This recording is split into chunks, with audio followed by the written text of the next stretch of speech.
Hey everyone, I'm Jessica here with another solo review. Today I am taking a look at Arbortect.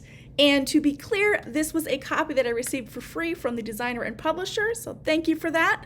This is just my honest opinion about a cool overlapping solo card game. What I mean by that are some of the ones in this genre include Sprawlopolis, Orchard, Grove, Rune, some of these other ones out there, and these are the ones where you are playing and overlapping cards to make patterns or complete requirements as you make something. So in Arbortect, this is a game that again is going to come in this nice little wallet-sized container. This is it. And inside there's a nice rule book that has all the rules laid out, which really are just some placement rules about how you're going to be placing these cards with some nice illustrations and examples of how to do that. This is a very quick game that takes about 5 to 10 minutes to play. Very, very cool. So you'll get a deck of 18 cards. These are double-sided, and I'll show you how these work in a second, but one side's going to have requirements. The other side is the actual tree components. So at the start, you'll shuffle these up, and you are going to draw one construction requirement and one composition requirement, which might look like this.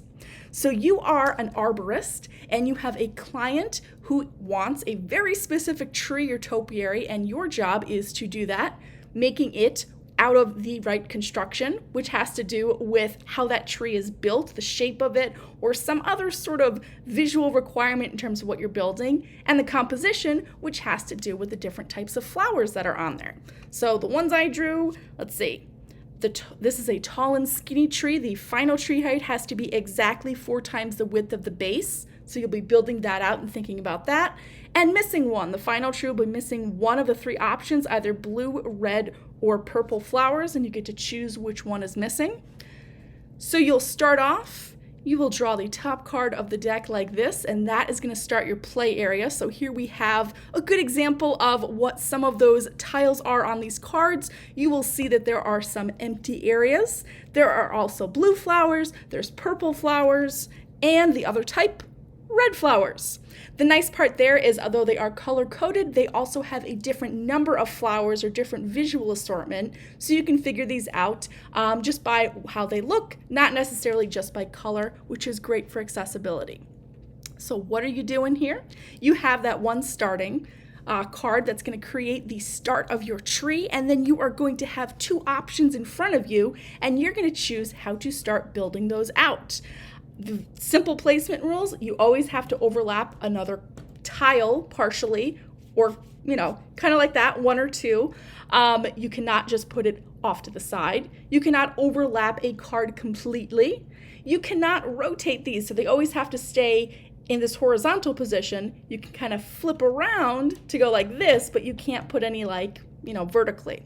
So very easy. And also the other cool part of this is that, see the empty tiles here? You can only overlap a maximum of 1. So for instance, I could go like this, but I cannot do that. And that's very important as you're building, because it might seem like a great idea to minimize those empty areas and put more flowers out there, but you can't do that.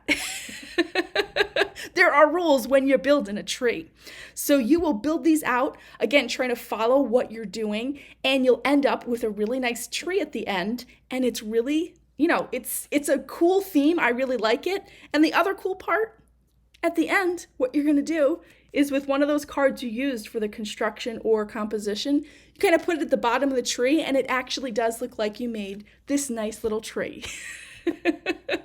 I had a blast playing this. So I had those random requirements to start with, and thinking through what I was doing and counting out, the different tiles that were out there. And did I have too many purple flowers? Do I need more blue flowers? Are they going to come out in the deck, or do I need to start thinking about covering up some more of these areas? It was really interesting decisions, all in probably about 5 to 10 minutes. And I can see a lot of variety here with those different combinations. So you could have the same type of construction card paired with all different types of compositions, and you've got a different way to play each time. I had a very neat combination, which I will say was very challenging but fun, where I needed to have all equal sides. So I needed 3 tiles on the very top, the very bottom, and then left and right. So it was a very equal looking tree. And I needed to have an equal number of flowers. So the same number of each different type of flower had to be on that. That took me a good 6 tries probably, just over and over, just trying to get it there. And that was really fun. When I can go through and play something with the same requirements over and over, trying to get there, that's something that I enjoy a lot. And I did not get tired of it at all.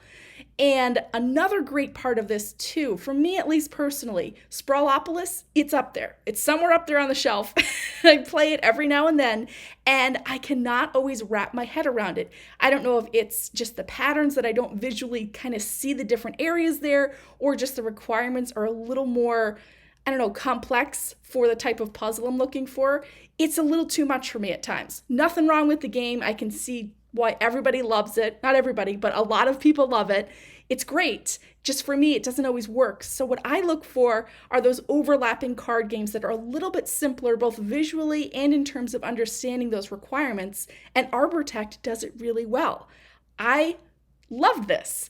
I was surprised by it. I thought it wasn't going to be anything that different, but it did feel like it, especially with that theme where you are creating a tree. You're in Arbortect. And I like that name too. I think the only negative that I would say are that some of these, you kind of see the different requirement cards. Some of them are very quick text, very easy to see. Other ones have a lot of text. And it's not that big a deal because at the start you're going to read this and you'll say, oh, that's what I have to do.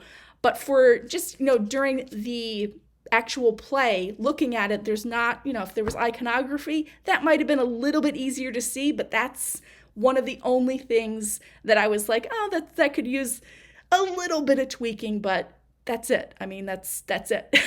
The core gameplay, very fun. It's very easy to understand and get into. I could start playing right now without having to look at the rule book because, again, it is just placing these cards on top of each other, overlapping, and trying to meet those requirements. I had a fantastic time with this. I love the green color here and how bright these cards are and how the tree kind of turns out at the end. Fantastic game, and I'm so glad that I had a chance to take a look at it. Again, this was a free copy provided by the designer and publisher. So that again is, where is it?